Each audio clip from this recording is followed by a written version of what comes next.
Hello, welcome to TechPoint Fundamentals YouTube channel.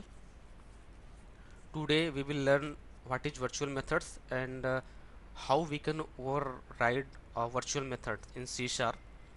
Before continuing this video, please subscribe to my YouTube channel so that you can get a notification whenever I upload a new video to my YouTube channel. So in C Sharp, virtual method and method overriding is a way to achieve runtime polymorphism. And if you remember, for compile time polymorphism, we use method overloading instead of method overriding.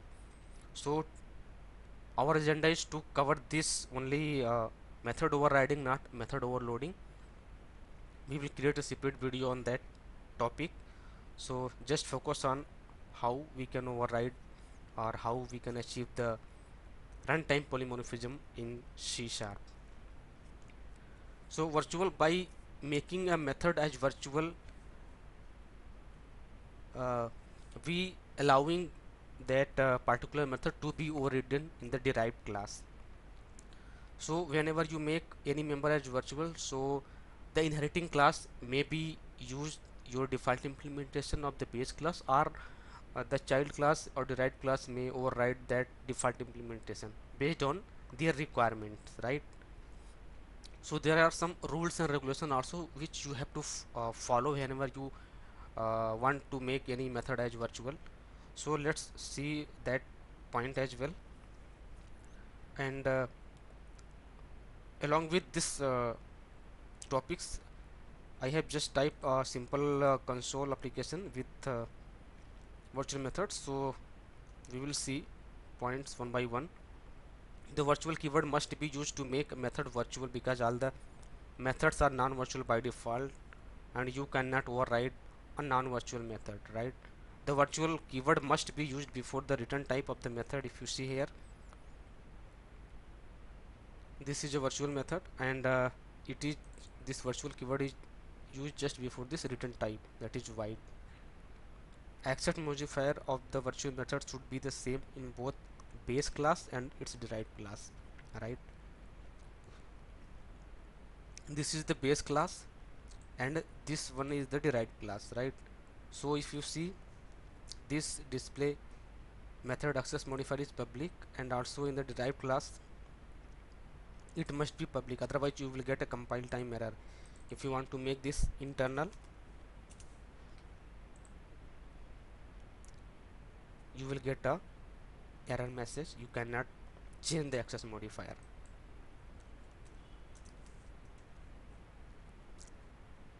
Similarly, virtual methods can be overloaded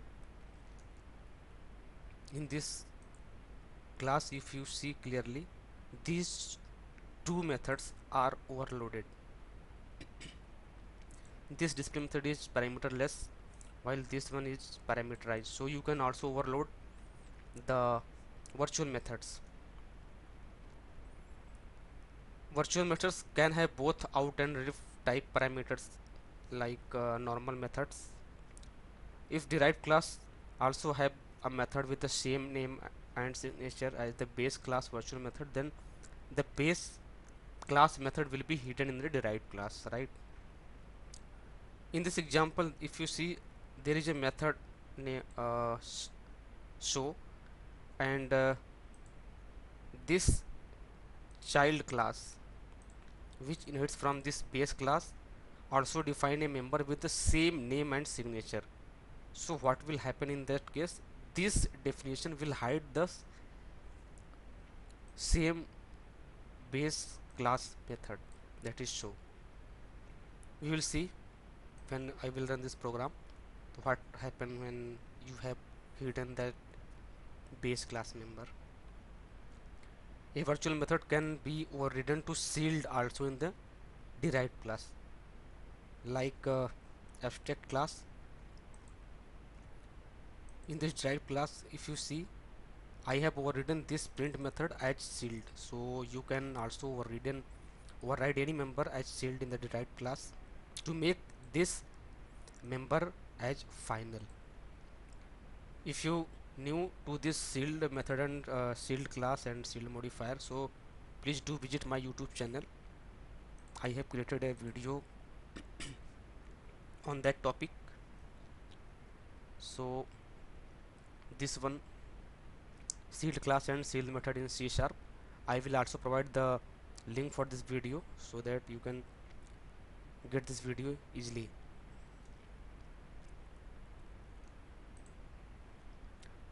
So now coming to the point, what are the rules which you have to follow when you are making any member as virtual? A non-virtual method cannot be overridden, and by default all the class methods are virtual. That's true. Virtual methods can be overridden in the derived class, but it is not mandatory like abstract methods. If you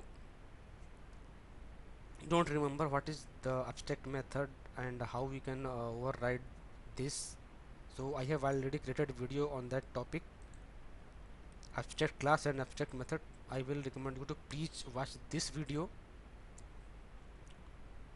to understand the clear difference between this abstract method overriding and virtual method overriding. And similarly, if you see the next point, virtual methods cannot be private, right? So in this example, if you try to make this virtual member as private, then you will get a compile time error. See, if you see the error message, virtual or abstract member cannot be private. So all the virtual methods must be public. You can you must have to provide the definition for the virtual members. A virtual member cannot be static or abstract, right? So again, I have created a video for this static class and static uh, members, so you can watch that video as well. Static class, static constructor and static method. The virtual modifier cannot be used when overriding the virtual method, right? So in this example, if you see here in this derived class, I am overriding this display method, right? But while overriding, we cannot use this virtual keyword here, right? If you trying to do that, you will get a compile time error, cannot be marked as new or virtual, right? So but in case of abstract class, you can use abstract modifier while overriding.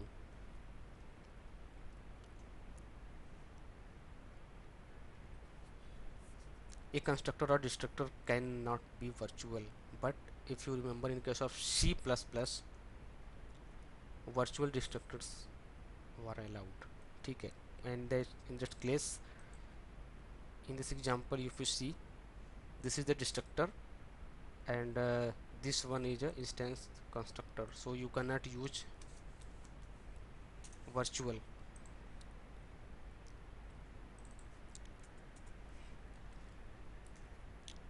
So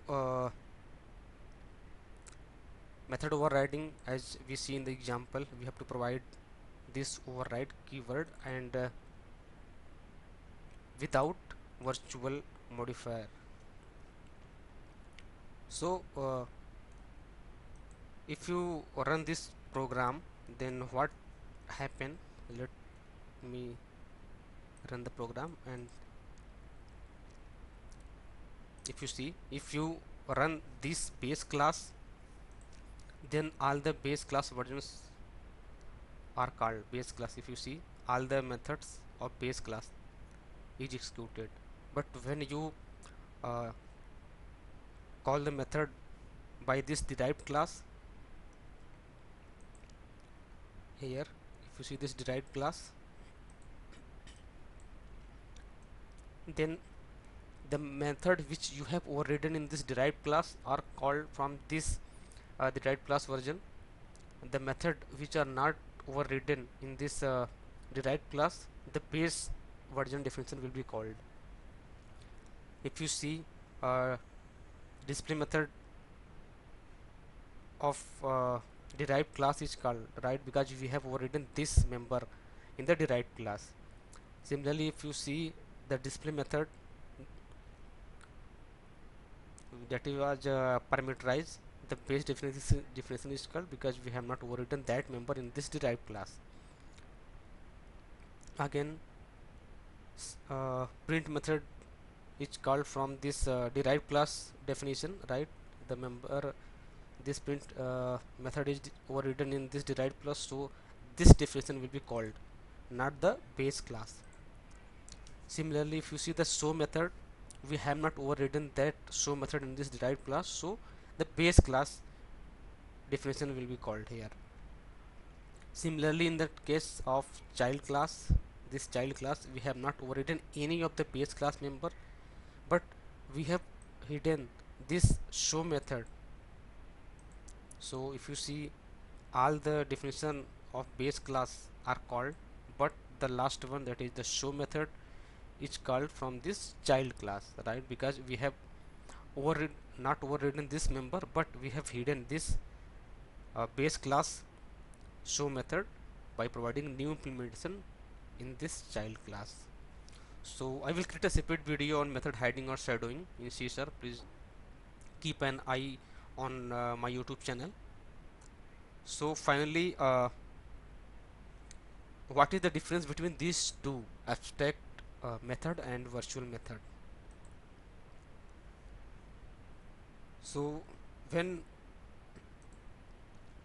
you are talking about a virtual method or abstract method, this is very important interview question. Now, what is the difference between these two? So in case of there is mainly three main difference between these two methods. When you are talking about a virtual method, then you have to provide the implementation, default implementation for that particular member. But in case of abstract method or abstract member, you cannot provide the default implementation. And the second point, uh, it is mandatory to override to provide the implementation for all the base class abstract members with override keyword. But in case of virtual member or virtual methods, all the virtual members or virtual methods are optional, whether uh, derived class, if derived class want to override those members, it can do, but it is not mandatory. The last point, the abstract keyword can be used while overriding the base class virtual base class abstract method, but in case of virtual methods you cannot use virtual modifier while overriding. So similarly, you can define virtual properties as well. And one more question in most of the interview cases, interviewer asks that give me some real examples which are available in the .NET framework which have virtual methods or virtual properties. So system.type and system.reflection.assembly, system.object, and system.globalization.cultural info. These are the most common used assemblies which contains abstract and other virtual members as well. So there are a lot of other namespaces and assemblies also. You can find those assemblies and examples, but just remember either two or three assemblies so that you can give the answer for that. So that's all for today. I hope you have enjoyed this video. So please don't forget to like, subscribe and share this video. Thanks for watching.